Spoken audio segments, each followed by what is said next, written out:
Crossing your legs at the ankles while seated is known as the ankle lock.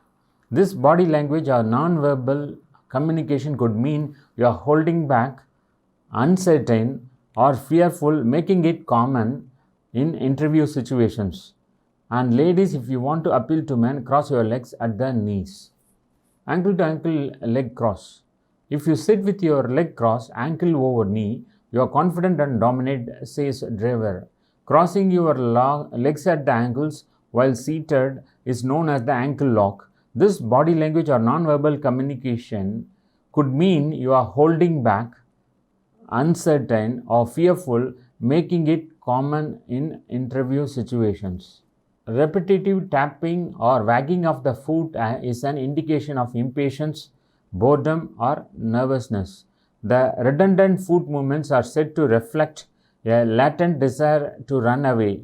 The clenched fist indicates defensive and hostile feelings, and this posture must also be accompanied by clamped jaw and flushed face. Hair stroking and head tossing. Stroking the hair is a present or preening gesture which can be deliberate, checking that it is perfectly coiffed, or an invitation to stroke also.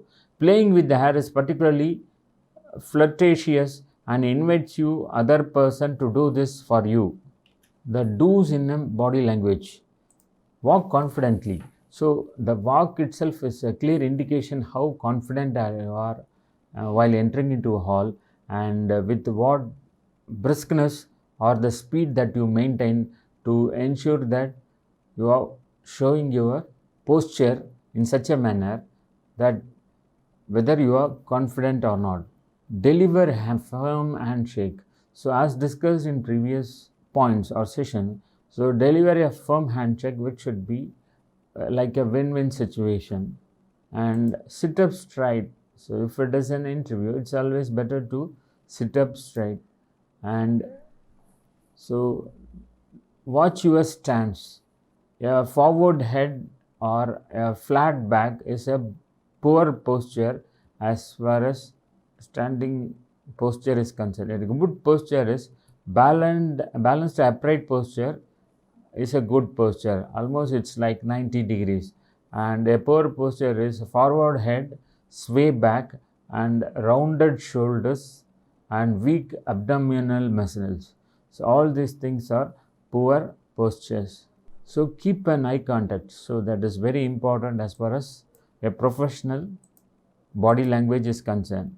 Smile. Carrying the smile as part of the discussion or a seminar is very, very important, and carrying a professional smile adds value. Keep your hands out of your pockets. So when discussing with the known or unknown, so it's better to keep out the hands out of pocket rather than inserting it. So whatever may be the situation, be mindful of your head position while sitting in front of the known or unknown person. So be mindful of your head position, whether it is lifted or it is bowed down. The don'ts in body language. Holding objects in front of your body is another don'ts as far as a meeting is. Checking the time or inspecting your fingernails. So while you are on a phone or you are on a discussion, looking at time or inspecting your fingernails should be avoided. Stroking your chin while looking at someone. So like a shrinked skin or something, stroking your chin while looking at someone are the don'ts of a body language. Even standing too close to the person who is in the job. So it's a poor posture and it should be avoided. Looking down while in the presence of others. So when people are sitting, instead of looking at them, if you are looking at the floor, so that is a poor gesture. And carrying a fake smile is also not part of the quality. And interruptions. Instead of keeping the hand on cheek or chin, it's better to look at the person or the speaker in a discussion with a minimum gathering.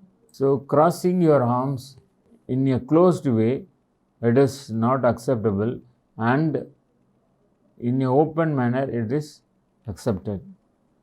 Displaying a sluggish posture is also not advisable as far as the body language is concerned, and scratching at the backside of your head and neck is also a negative sign.